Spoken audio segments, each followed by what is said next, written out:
Welcome to Luca and Miguel. Enjoy the video.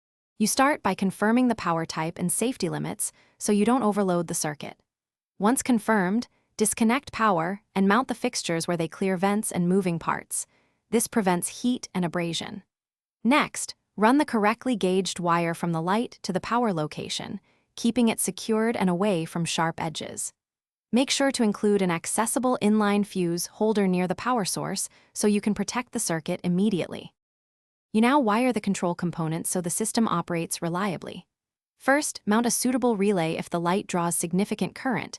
This preserves your switch and wiring.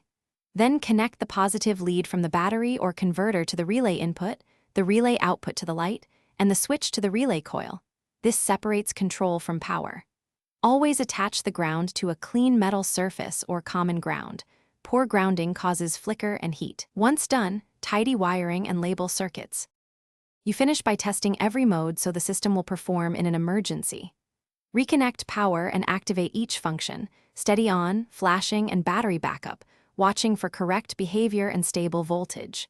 If the lights work, secure all mounts and protect wires with conduit or grommets. If something fails, start troubleshooting.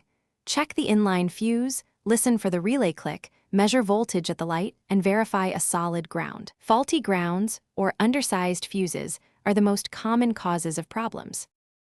Thanks for watching and please subscribe. It's the best investment you'll ever make.